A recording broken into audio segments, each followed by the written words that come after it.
This is where it all begins.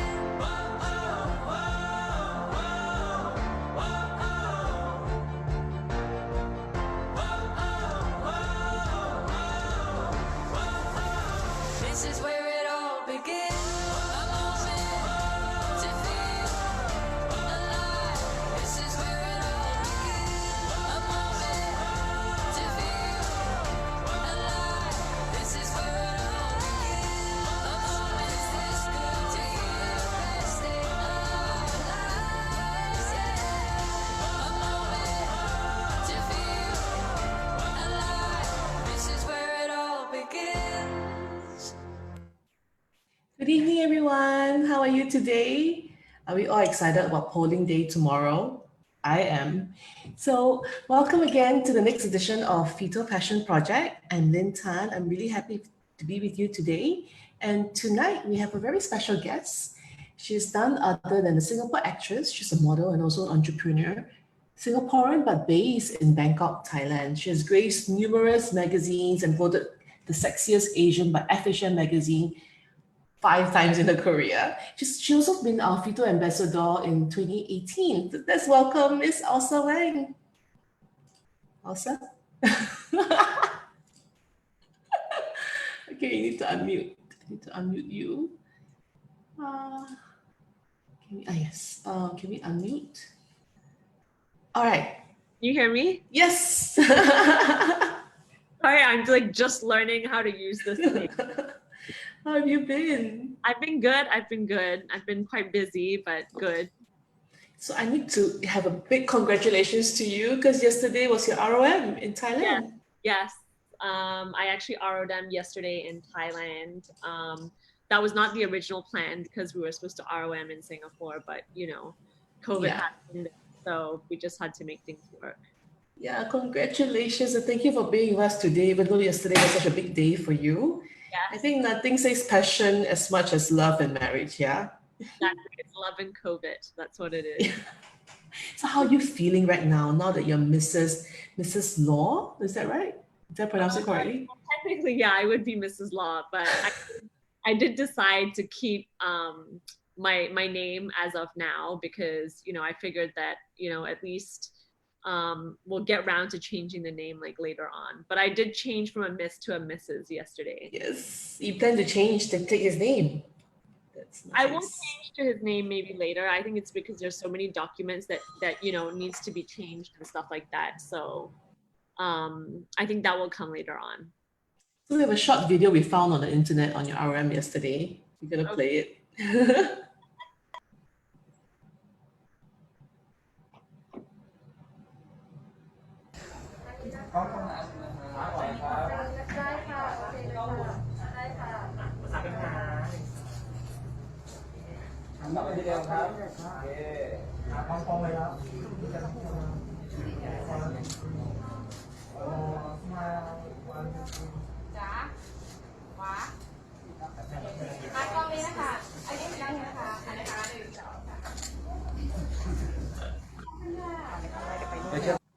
You know, RM is such a private affair normally. I remember my RM, there's like my parents, a few people in the room, but yours feels like a national affair. Yeah, it kind of was.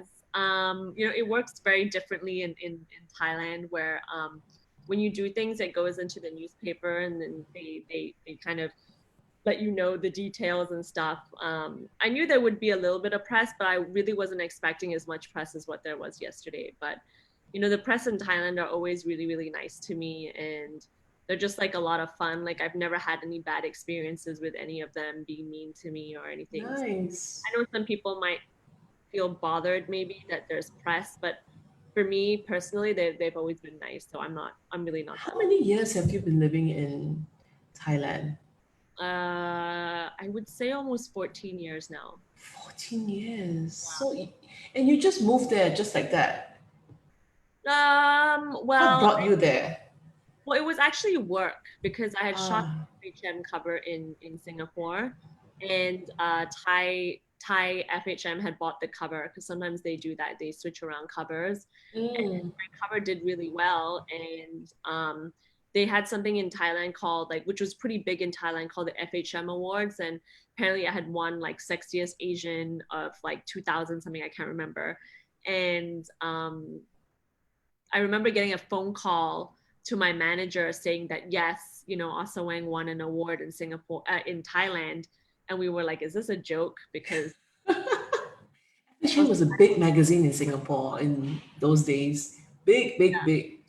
so, and then after that, like I came to accept the award, and then I got a movie contract, and then it just kind of spiraled from there. But you don't speak Thai then, right? I When they didn't speak give you the movie. a single word of Thai when I did it. I didn't speak a single word. But Yeah, now you speak so fluently. almost. Yeah, I wouldn't say I'm fluent, but I would say I'm pretty. I would say 70% sure of what. And all you learned it by yourself living there. Well, no, I had a tutor. I had a tutor that would come to my house and tutor me 3 times a week. And then, you know, my manager here and a lot of my staff or people that I surround myself with would make an effort to speak to me in Thai. And I actually learned a lot of Thai from the press because when I was doing interviews, Mm. you know, I actually had to learn a lot of. Still, it's a brand new language. It's not easy to just pick it up, you know. And Thai is not an easy language to It's pick not. up. It's. I mean, it's not. I wouldn't say it's super hard, but I don't know how to read or write. So I think that that's a whole other like that's Yeah, that's right. That's a whole other thing. So now it's just conversational and for your movies and your shows. yeah. And also moving to Thailand has reaped certain rewards, right? I mean, Yeah, Thailand has brought a lot of, you know, I mean, at the end of the day, I know I'm Singaporean and I was born and I grew up in Singapore, and you know, I'm still fortunate enough to be able to work in Singapore. So I go in between Singapore and Thailand for work. It's funny because I go through phases. Sometimes I work more in Thailand and sometimes I work more in Singapore. You know, right now in the past year, I work more in Singapore, and then the year before that, I was working more here. So it goes back and forth. mm. So tell us more about your love story with John. I read a little bit, like you knew each other years ago Yeah, and you're friends. And yeah. then you bumped to each other again because you guys were living in the same apartment, something like that. Yes. We were neighbors, but before we were neighbors, we actually knew each other before that. And I moved into the building, I think just a few months before he moved into the building, and then he was living upstairs. So Is this the apartment that you told me you wanted to buy? Is this the apartment you wanted to buy for yourself? You were telling me you're going to invest in a really nice apartment. Is this the apartment? yes, this is the one. Yeah. So I moved into my place. It's the first, it's like a duplex. It's the first, I guess you could say, you know, place that I've ever owned. And yeah, a few months after that, John ended up moving upstairs. So Very good feng shui, you know, this place of yours. yes, it was meant to be. Yeah, I think maybe my house has like a very good feng shui. Yeah, but that's it. I mean, our story was very organic. I did make the first move though. Yeah, I read about that too. Yeah. So what made you decide to make the first move? It's not something you would normally do, but I something mean, special about him, right? I just kind of feel that, oh, you have that article. Became prepared. You came prepared. I just kind of feel like, why do men always have to make the first move? And, you know, like I obviously had some kind of inkling that there could be a possibility that he would be interested. Otherwise, probably I wouldn't be able to put it out there. I feel like, you know, you should have some kind of feel. Yeah, If you can't gauge it, intuition. that's gonna suck, right? To get turned down. But for me, I had a small feeling, and then also I just kind of felt like if I don't try, I'm not gonna know, and if I don't voice to him that I like him, I'm not gonna be able to know if I don't do well with what if. I don't like to Mm. what if I did that? What if I did this? For me, I'm more of a like I jump instead, and then if it doesn't work out, then at least I know, okay, at least I tried, and I did it more for me to know if he was interested or not. Well, thankfully it worked. So yeah, the lesson is girls can also make the first move. I totally get it because I made the first move on my husband too. Oh, you did? See?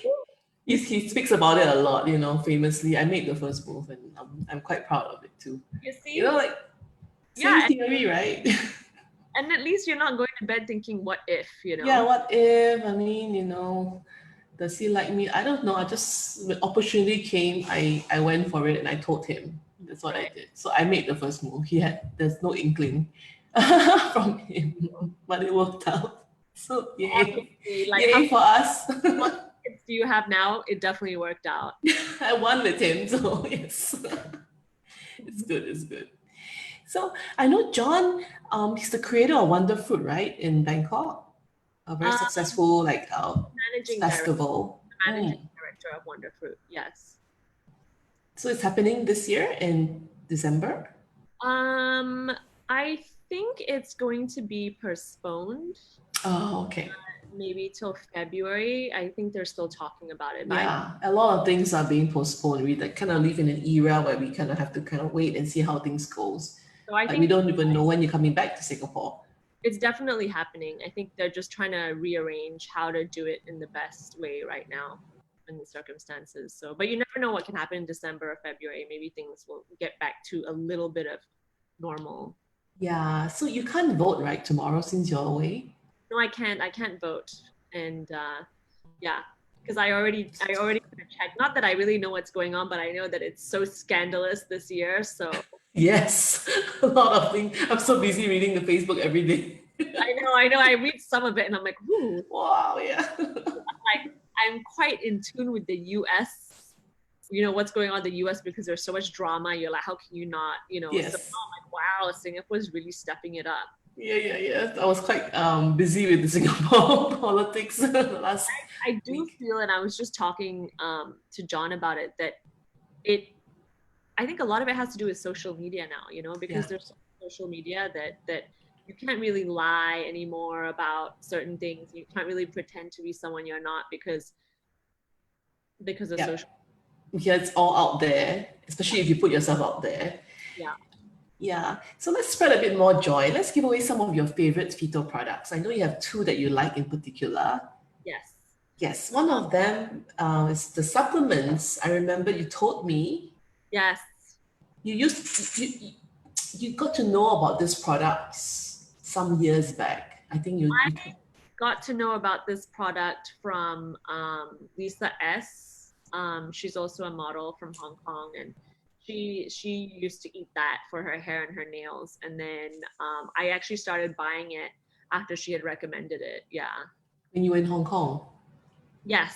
And then I started using it when I was working with you too. And I recommended it to my mom and to many, many people, but it's really, really good for like your hair and your nails. Yes. I'm gonna give it away today to one lucky winner at the end of the show. This is very simple. All they have to do is tag 5 or more friends in the comment section of this Facebook Live and they stand a chance to win. Great. Yes. So, talking about your mom and your family, Yeah. not many people know, but it is in the news that your family or your dad's side of the family runs a very well-known business, Pun Huat. Yes. Which I go there and buy my baking stuff, you know. way. Can you bake? No. So the irony of it all. I can't bake. Yeah, so it's quite ironic. And you know, my whole family, they're all foodies. Like my dad loves food, including my dad. My dad is such a foodie. Like he always will send me messages and like wait months in advance and say, oh, you know, when I go to Thailand, I want to eat at that restaurant. Or in Singapore, he's like, I want to eat at that restaurant. And I think he really likes to eat and enjoy food. And you know, every Chinese New Year, when I go to my uncle's house or like my relative's house, cousin's house, it's all a big tasting. Food. Especially when I go to my cousin's house, it's a huge tasting buffet of all these different products that Pun Huat has brought in that we're all testing. And I'm like, I'm a big Pun Huat fan, by the way. Especially the Red Man, the one at Star Vista. I buy things from there. yeah. Yeah, I love it. Like I buy a whole big pack of cheese because I've got 3 kids, right? So they eat a lot of cheese. So why buy the small packet? Just get a big one from Red Man. Yeah. And then apparently during COVID, there was a bubble tea phenomena going on in Pun Huat where they were just buying up loads and loads of bubble tea. Yeah. Make it at home. Yeah, yeah, yeah. Say, like I would say, even though I have not really contributed to the family business, I am extremely proud of what my family has been able to achieve, and it's I'm proud, and Yeah, it is. some people will be like, oh, you shouldn't tell, some people are like, oh, how come she keeps telling people it's Shillong Phuong Phat? Why I not? don't think you do, but you don't purposely do it, actually. I never heard you say it. I found out. I don't, yeah. So like, but people write about it, and at Yes. the day, like I will never be like, oh no, like why, I'm proud, So when people Yes. ask me, I would say, yeah, that is our family business, but I will definitely remind people and say that I did not contribute to it in any way, but I'm very proud. Yes, yes, yes. Yeah. And your mom is Swedish and your dad is Singaporean. Yes, my mom Um, is Swedish, from Sweden, and yeah, my dad is obviously Singaporean. do you So speak Swedish? yes, I do. I speak fluent Swedish to my mom. Wow, you do. No, I didn't know that. So you speak English, you speak Swedish, you speak Thai right now. Yeah. Mandarin? 一点点，还可以。一点点，还可以，马马虎虎。Exactly. Yeah, but what amazes me a lot also is that fact you have you could choose a comfortable life in Singapore and be the daughter of Phoon Huat. But no, you just go off and you go off to move to Thailand 14 years ago. You go off to you went off to Hong Kong when you were 18, things like that. You just go and just so it's really your style to just pursue your life the way you want it. I think I've been, in a sense, maybe always kind of gone to the own beat of my drum a little bit, which would drive my parents crazy when I was younger, because um, I would always ask why, why can't I do that? Or like, if they said no, I'd be like, why? Or like, I always felt that um, I'm up for the challenge in a way. Same thing when I went to Hong Kong when I was 18. I had 2,000 Singapore dollars in my pocket, right? Oh, And I literally did. I had 2,000 in my pocket, and I was staying at my friend's mom's house in the guest room until I could make money to basically, um, basically rent a place. And I think my parents were like, "Oh, she'll be back in a few months," but I managed to, you showed them. No. I ended up for like 7 years, and I made a lot of good money, and I made a lot of good experiences. I worked with some very amazing people. I worked with Leon Lai when I was 18 years old, and Aaron, Wow, yes, that famous MTV or something like that, right? and I worked with Aaron Kwok. I worked with Edison Chet. Like, I worked with many, wonderful people, and I was like, I would never change that for a second. But I kind of always had a vision, and my vision, never really, maybe because I was not raised, my parents never drilled it into my head that we had this successful family business. Mm. It never really drilled into my head, you know. But sometimes you have days I'm like, maybe it would have been easier for me just to work in my family business. Right? It's like when it's like during COVID, where it's like you're not going to be on set, you're not going to be doing any work, right? It's quiet. Then you see Phuong Huat's doing so. I was like, I should have just Yeah, gone to work for the family business. But, should have done some baking to get good, cheap Right. supplies. but the truth is, like, I felt that, I just kind of had to do my own thing. And I guess I was always that kid in the family that was like, what's she doing now? What's she doing now? What's she doing now? Like, Dewey Della, what's she doing? Your parents are fine, right? I think I can see that they're really proud of you. Yeah, I mean, my parents are very supportive, and I think because of how they supported me and all the things I wanted to do, maybe that definitely had something to do with me having enough guts to kind of go off and do that. Because I think without my parents' support, Yeah. I probably would have had a very difficult time. Picture of you and your family. Yeah, and my dad's 3 horses. Oh, nice. Do you know how to horse ride? Yeah. So my dad used to play polo. He was a polo Oh, player. Yeah. your mom's very pretty. Yeah, my mom's a very typical blonde. Like typical, it's not typical blonde, typical Swedish with blonde hair, Mm. eyes. Yeah. So yeah, very different cultural background here. But my mom's lived in Singapore for so long, so Do you feel you look more like your dad or your mom? I don't know. People say I look like my mom. Some Yeah. say I look like my dad, so I don't really know. But my mom's very typical Swedish. Um, she's still very, very strong in her Swedish roots. In what sense? When you say Swedish roots, what's a Swedish root? Swedish food. She still talks to her Mm, Swedish friends on the phone.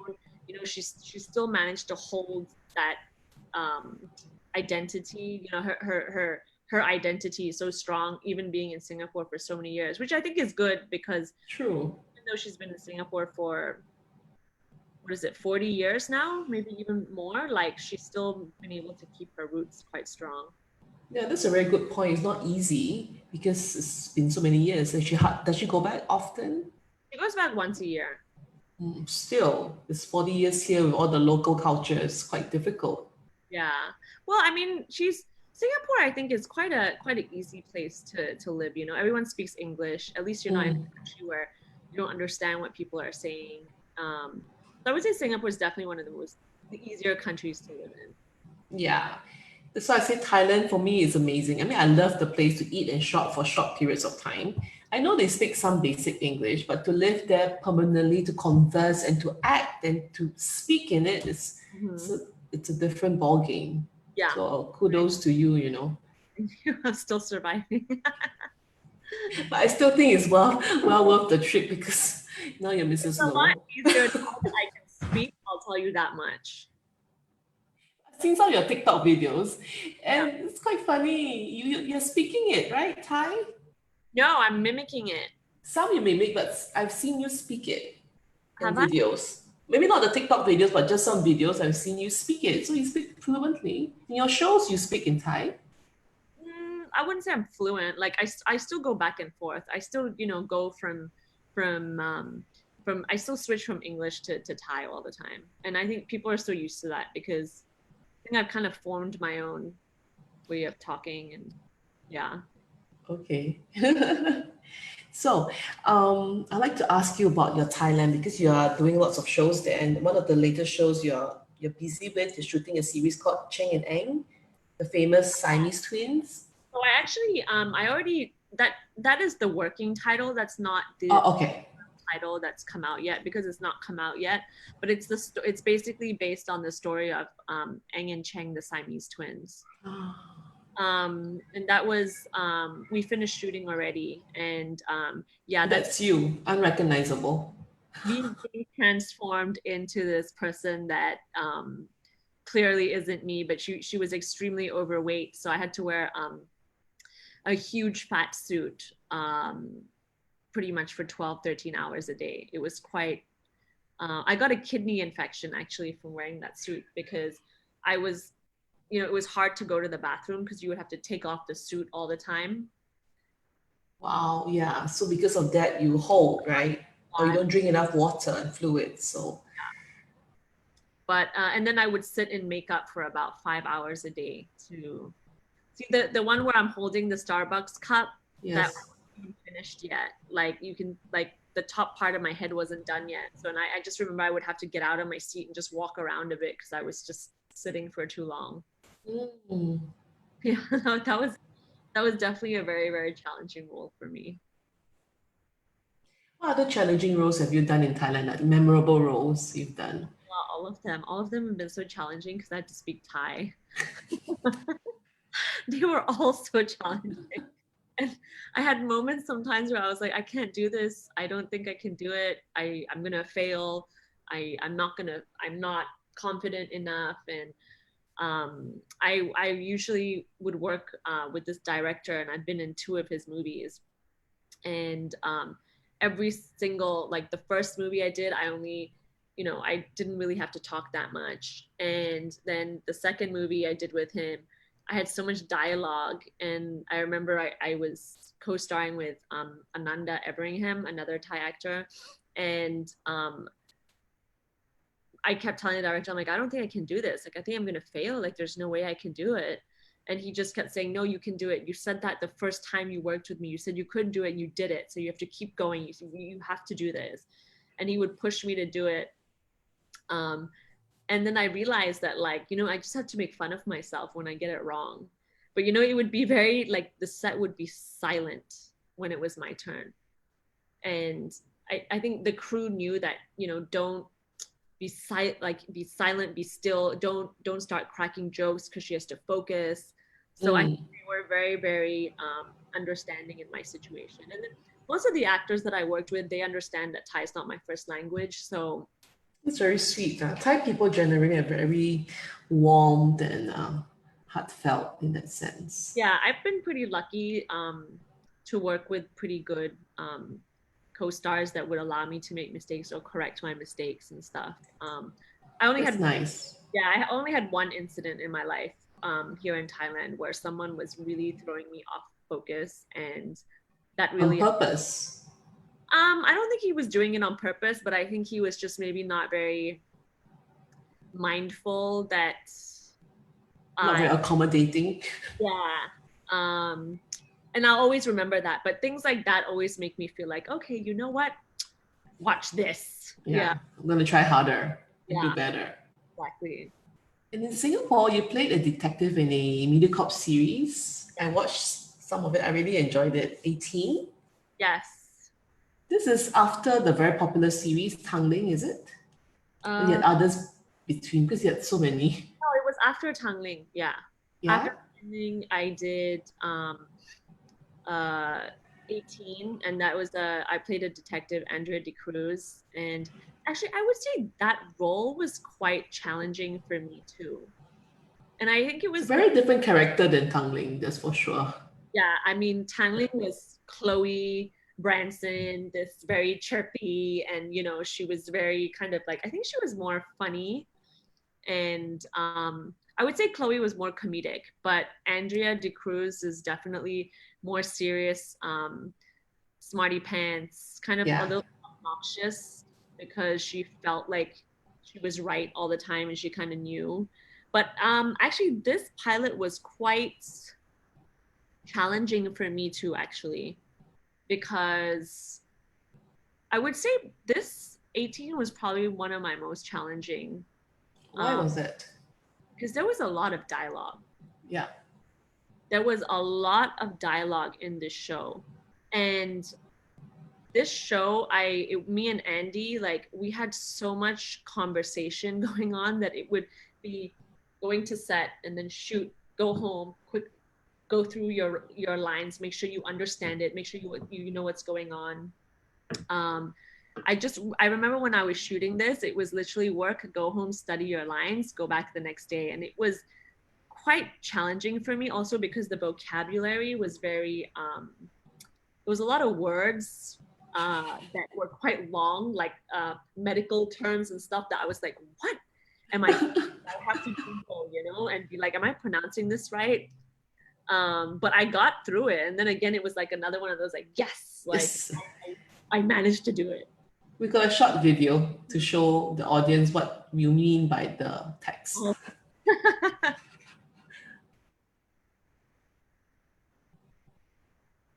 Brutal, so violent, but yet completely hands off. My hands off. I mean, to pull someone's tongue out and to pull their guts out, you would have to use force, get your hands dirty. But in both cases, it was Hands off. And that was only like a quarter. Yeah, like a small part. It was a very long one. So let's shorten the video. Guess we don't want to have a copyright issue on Facebook. So just make a short video of you speaking, and I know what you mean. There's a lot of dialogue, but it was good dialogue. Yeah. You know what I mean? Some shows are like too much script just for the sake of it, but that wasn't. It was really a lot of conversation. You're speaking your mind. You're thinking, and you're speaking it. I think that was your character. And it was good too because we had a lot of script readings before, and so we went through the dialogue, and so we would make changes there, so we were quite well prepared for that. Yeah, but this role I did get a lot of comments saying, Like what? when is it coming back, like Yeah. what's happening with it, so I mean it's just unfortunate that, you know, it had come out just before COVID, and then everything's just kind of been on the back burner. I hope to see the next season if they have it, and find it like good stuff, you know, from Singapore. Yeah, I think the thing that we need to remind ourselves is that I feel like with content for TV shows or any kind of series, I think it's really important that it has to be relatable stuff, you know? And I think the one thing that sometimes can be very challenging is there's a lot of things that we can and can't do on TV. And different countries have different rules, and Singapore has their own set of rules of what they feel are a bad influence or not a, you know, not good to portray. But I think differently with things like that, because I feel like, why does everything on TV have to be portrayed in a good light? Because that's not real life. Mm.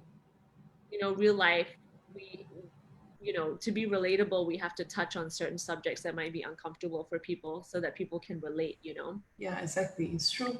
The only thing that sometimes we have a problem with is that we can't step over that barrier because we haven't gotten the okay to do that yet. So this is something that I hope that, you know, eventually, you know, as a Singaporean, that we can learn to kind of push barriers a little bit more.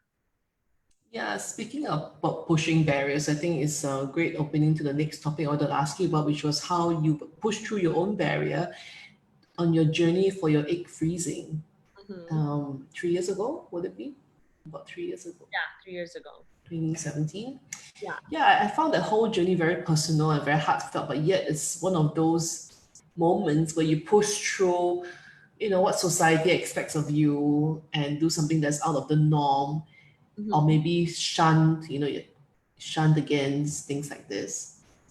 I think for me, maybe because it's just the person that I am, I don't understand why it has to be a taboo subject to talk about freezing your eggs, or that you might have difficulties, you know, conceiving, or that you will have difficulties conceiving. Why do we have to be embarrassed about problems that we have, you know? And I mean, for me, I froze my eggs because I had a very low AMH level, which is kind of what helps you get, you know, a lot of eggs. Like, I've always been challenged, you know, some women have a lot of eggs and I've had very little. So How did you know that? You went to test? yeah, so I went and did a test Mm. when I was in, I think I was like in my early 30s. I could have been 33. And then they were like, oh, my results were not good. So then I was like, oh, okay, so what should I do? And then I sat on it for at least, you know, 2 years thinking, oh, so what should I do? And I thought, why not freeze my eggs? And that's when I started to look into my options to freezing eggs, and Singapore didn't permit me to. What do you mean you can't permit? You're not permitted. It's your eggs. Well, you're not allowed to freeze your eggs in Singapore unless you're married. So yeah, so that is kind of defeats the purpose, I feel, because Yeah. I feel like it's the women that are not married that should be freezing their eggs. So I haven't, because I didn't have that option, I did it in Thailand. And because I did it in Thailand, I decided I would document it, because I was kind of appalled maybe by, you know, as a Singaporean woman in my situation, unless I, you know, touch wood, if you have cancer, you get the go ahead to freeze your eggs.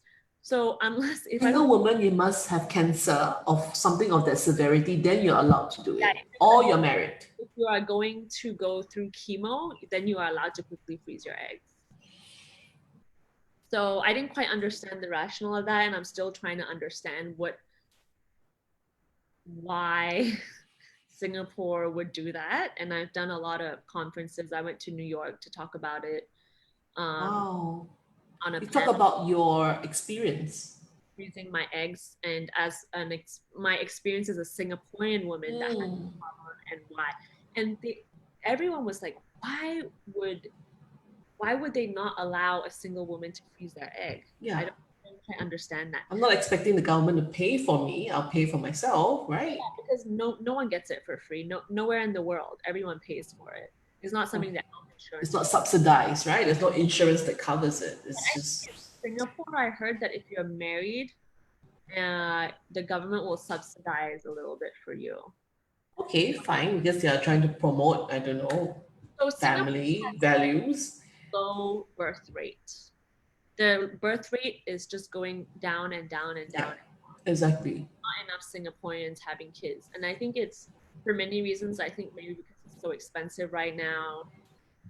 But I'm convinced that, of course, the birth rate is low because look at all these single women that haven't Yeah. one.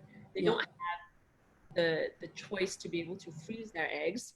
Yeah, exactly. So they then wait, and then by the time they find someone, They can't get pregnant. they can't get pregnant. It's a vicious cycle, yeah. They're kind It's of very sad. predicting that the birth rate is going down, but you don't allow women to freeze their eggs. So I'm still trying to In understand. fact, they should subsidize women to freeze their eggs. So when they found the love of their life, they can then have, you know, a healthy embryo with their eggs. Because I remembered, I went for your talk. You had a talk on this, and you shared a lot of things which I didn't know. Like, it's not about the age of the woman to be pregnant. It's more of the age of the eggs. Like, the eggs is healthier when you're young. Yeah. So I remember the doctor mentioning if the egg came out from someone who was in their 20s, for example, and you put it into a woman who's even in the late 40s, that baby will be very, very healthy because the egg is good, like the foundation was good. I mean, a 20-year-old, yeah. Yeah, because the egg was taken out when she was younger and the egg was much better quality in that sense, if I understood it by layman terms. So that made a lot of sense. I thought, oh shit, a lot of women, like a lot of my friends my age, are either single or they're marrying late, you know, in their 30s, not in their 20s anymore. Yeah. And then they can't conceive because could be many reasons, but one of it could be this, right? Right. Yeah, no, it's still quite baffling to me. And then I don't know, they say they're going to change it, but they keep saying they're going to change it. But I've done so many interviews about this. And I know that the video that I did, some of the government watched it. Mm-hmm. It actually ended up getting into, you know, the right circle of people. So I don't know. I mean, I just think the longer they sit on something like this, then it's just Exactly. You know, so right now, Singaporean women are leaving Singapore to freeze their eggs. I mean, it doesn't make any sense. Yeah. We have a video that you've done, a short version of it we're going to show to the audience. My greatest fear in life is there's only a few things I can pinpoint, and like one of them are like needles. Not actually needles that scare me because I have a tattoo. It's needles going into veins. It's very specific. Relax, breathe, you breathe. I understand why now this has happened to me. It happened to me because I could use my voice and use that to reach out to more people because I have the platform to be able to do it. The reason why I make my videos and the reason why I document this is because I feel like if I don't tell my government what's going on, how are they supposed to create change?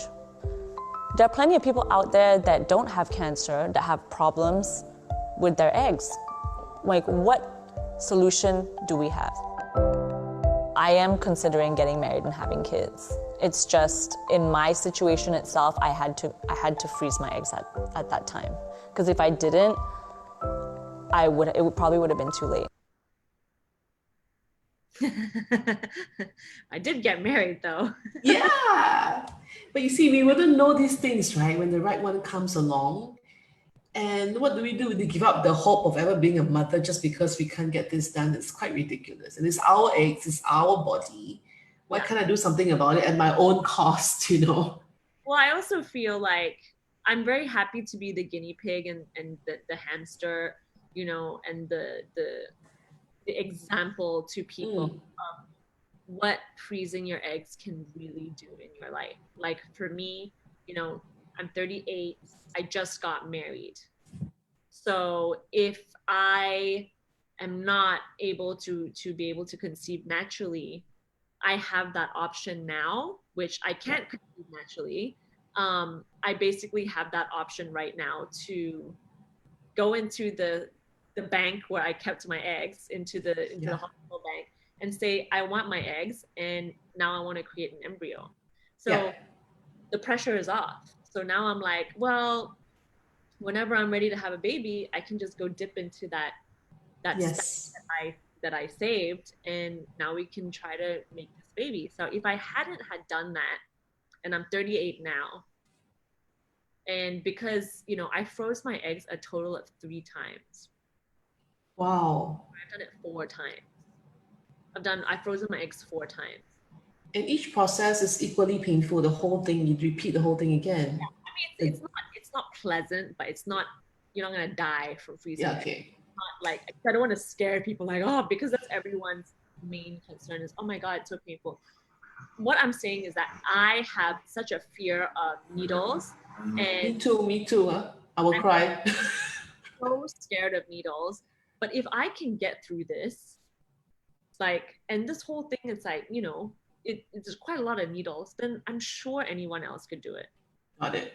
Yeah, but I've frozen my eggs like 4 times, and if I hadn't had done that, then I would have to basically start freezing them now, and then go through 4 rounds to be able to get enough eggs. So how many did you get in the end? Your 4 rounds of egg freezing? 17. 17. Oh, wow. Some women get 17 in one go. Oh yeah, I get it. I've seen others. So yeah, 17 after 4 rounds. It's truly It's not that easy. Yeah, not that much. Huh? It's not that much. And I have friends who went through IVF, and the process was painful. Every round, they're doing the whole egg thing, like every round they're trying, and it's always tough. And it's expensive. So yes, that's another thing too. It's I'm not trying to say that every person should go freeze their eggs, because unfortunately not everyone can afford it, and it really. How much did you pay? Oh, it really depends on how much medication you need, so some I wasn't producing as many eggs, so they pumped me with more hormones, then you got to pay on top of that. So but I would say it's about 10 to 15,000 US around. Some people can't afford it, which really, really fucking sucks if you can't afford it. No, it really, really does, It sucks, yes, I understand. Sucks, because I get a lot of DMs from women that say they can't afford it, and they don't know what to do and all that, and it really sucks. So the only thing I'm really trying to condone is that if you are in a very, if you're a very fortunate position to be able to do it, you should try to do it. Yeah, be brave enough to do it. There is that option, and you can do it for yourself and no one else, because you never know you find one, but doesn't mean you will not have to dream of being a mother. Why do you have to wait for a guy to go and freeze your eggs, or wait? That's the biggest mistake that people make, because that's the gift that you're giving to yourself. The best investment I ever made, outside of a handbag, right? Freezing my eggs. That's the best investment I've ever made on myself. It was putting away investment in time to freeze my eggs, investment in money to freeze my eggs. That was the best thing I could have done for myself. Bravo. And the second best investment was your apartment. Don't forget that apartment. And then the handbags that were such a waste of money, but you just had to have them. Yeah. Handbags is fine. That's fine. I'm talking about really big investment. Like this is a big one. It's a lot of emotional investment as well, not just physical or money. Yeah. But it's definitely a present that you give to yourself for your future. You don't need to wait for a man to come along if you're financially okay to do it, you don't need to wait for a man. I know of some friends who are maybe in their 40s and they're single and they want to be a mother, but they stop. They're like, oh, I can't anymore. It's too late. I'm like, maybe you can adopt, but that's the only choice they have now because they didn't freeze their eggs 10 years ago. Yeah. But that means, I think Singapore has actually prolonged. I think they used to be the cutoff at 40. Then you're not allowed to 40. If you're over 40 years old, they don't want to do IVF on you. Now I think it's 43, right? I'm not sure. I think quite blessed in this area. Yeah. Would you be planning to have kids? Yes, of course. I think eventually I definitely want to have kids. That's like the ending goal for me. But I've also been one to say that when I have kids, I understand that things will change. But I also I'm a very firm believer that I'm definitely not going to be one of those parents that, will give up their entire, I mean, of course I'm going to give up my life for my kid, but, I'm still that, I hope to still be that mother that can still be able to go out and have a drink with her friends, Yeah. It's very important to have a life So very, very important to be. and still be, having connection with your husband and not forget about him since the kid comes, Yeah, exactly. So I think there's a lot of stuff. Like I have some very good role models in my life, which are my friends, and I kind of see how they maneuver, marriage and kids. And, some of them have been very like, oh yeah, I could, like, this is good. They still come out, they still see their friends, mommy has to go out and drink sometimes and have fun too, like, it's like, you have to try to balance, you have to try to find that balance, I think. Yeah, I know one of another products that you like is this oil, which is great for a fun time in the beach. Yeah. I think you can give that away as well. Yeah. It's a product that it's not the most popular PHYTO product, but definitely has its fans. Yeah. It's the PHYTO Plage hair and body sublime after sun oil. Yeah. Yeah. So this, of course, you in the sun. Yeah. I always see lots of pictures of you in the sun. I love You're going. like a beach babe.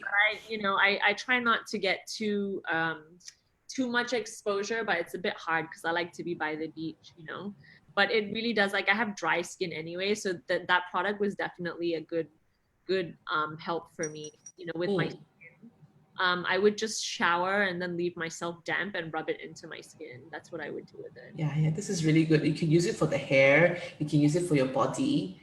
You can use it as like a leave-in treatment, or you can just apply it as an oil treatment before you shampoo. Like put a lot of it, and then you go wash it off as a treatment. So it's a lot of multi-purpose. So this is a product that Ase likes. So you can also get the chance to win this when you tag 5 or more friends on our Facebook comment section. So we have a video of you and your husband now. There's a short video that was made, I think also involving his proposal. You want to share it? It's very sweet. It's so well done.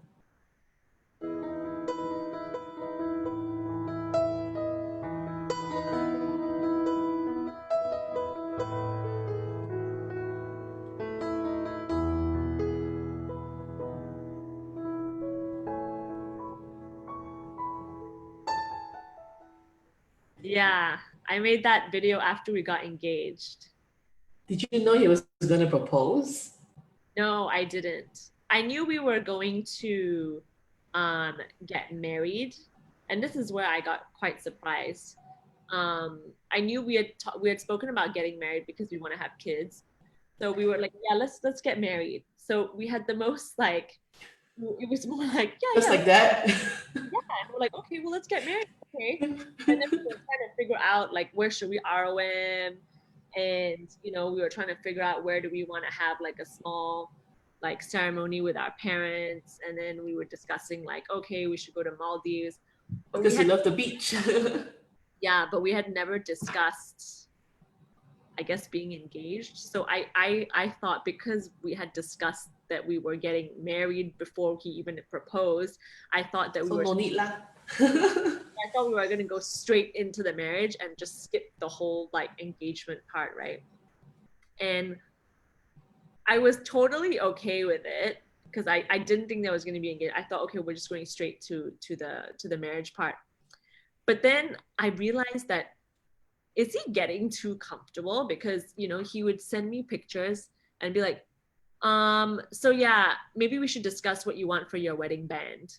And just like, it was just so unromantic that I was like, is this really happening? Like, I'm happy I'm getting married, but is that it? Like, a bit effort, right? There's no effort. Like, is that it? Like, I was like, what? And I was talking to some of my girlfriends and I said, really? Like, is this it? Like, I know I don't want a wedding. I've never wanted a big wedding, but that doesn't mean that I don't want to at least have like a moment, you know, like Yeah. not like propose to me properly or something. But what I didn't know was that he had planned this whole proposal thing. Like, so we went to Vietnam. He had planned like, you know, the ring and everything way in advance. So And sweet. purposely, um,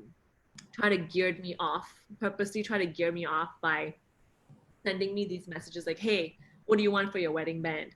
To purposely make me feel like Upset. yeah. And then when I would call two of my really good friends to complain about it, they totally knew about it. Oh, they're in on it. Yeah.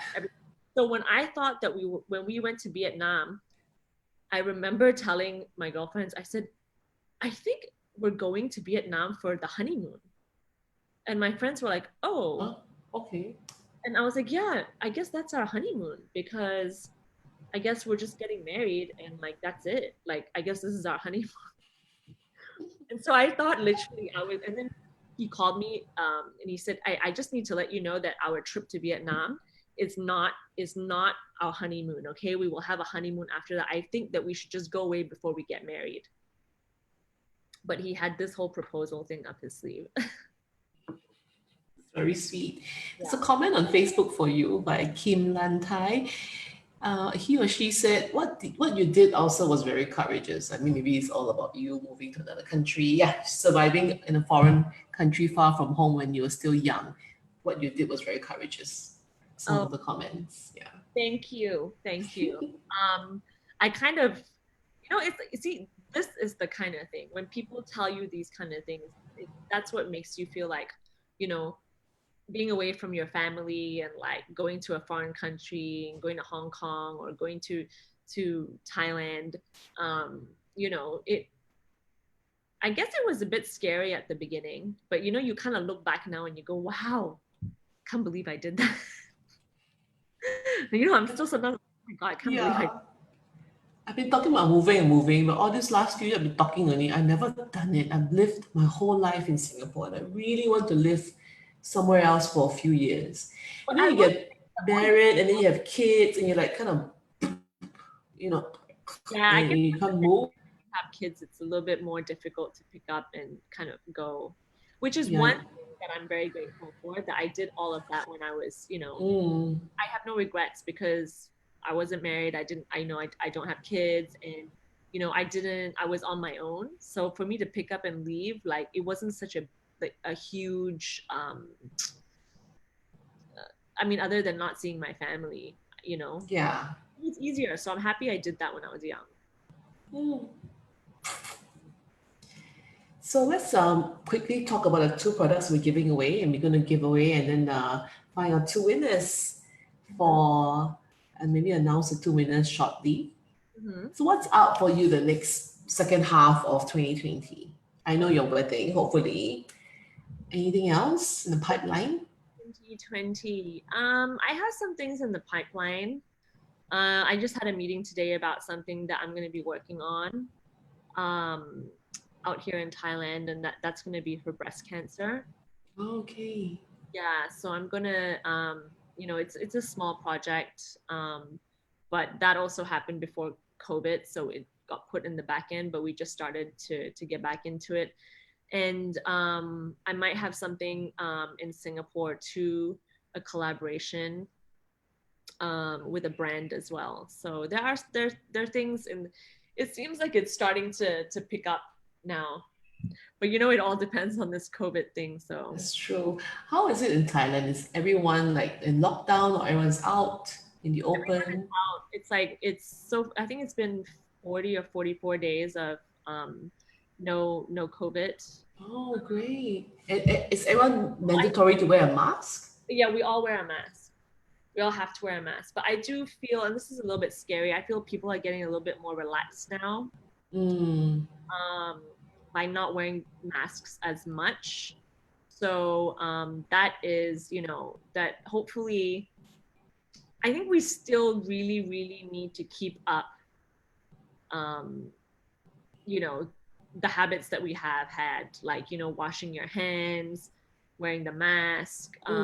Still don't take parking. You know, when you park your car and they give you a card. Yes. So they do that in Singapore, but in Thailand they'll give you a card. I'm like, you know how many people have touched that card? I'm still picking it Oh, up. this not the okay. Ours is like more like coupon, right? Then the parking ticket. In Thailand, they have like the cards. Like, I will still not pick it with my hands because, you know, I'm still trying to be a little bit more careful. Yeah. Yes, better to be careful. Yeah. That's true. So would you like to announce the two winners for the two products that we're giving away today? The first one being the PHYTO dietary supplement that you can eat to have strong nails and hair. Yes. And that really helps. But I think you're only supposed to eat it 3 months at a time, right? No, you can eat it all year long, no problem. All year long, is it? Yes. So how do we announce the winners? If you look at the chat there, the winner for PHYTO, can you see it? See the chat.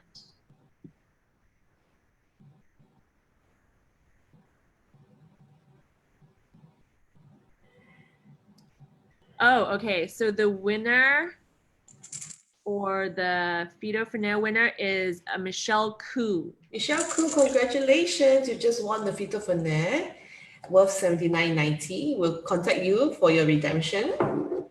And for the other product, which is the PHYTO Sublime After Sun Oil for the hair and the body. The winner is Kim, am I reading this right? Kim Lin Tai? Lan Tai, I think, Lan. How do you pronounce that? Kim Lan Tai, Lan and Tai. KIMLANTAI. Yeah. Congratulations to the both of you. And thank you so much again, Elsa, for being with us today. A day after your ROM. I'm really, really appreciative. And I really look forward for you and John to be in Singapore. We can all go out together. Yes, when we can finally get on a plane and fly, that will be. Or I'll go to Bangkok and look for you because I love the food there in Bangkok. Love. Or maybe you can come here. But yeah. Yes. Well, congrats to all the winners today too. And thanks for watching us. Yes, thank you for being with us today. Thank you so much, Elsa. Bye. Bye. Guys.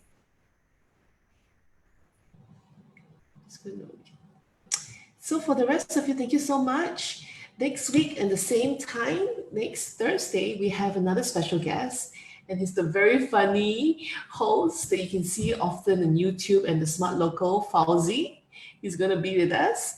And next Tuesday is my usual PHYTO Hair Talk program. And this week, we're going to talk about fine and limb hair.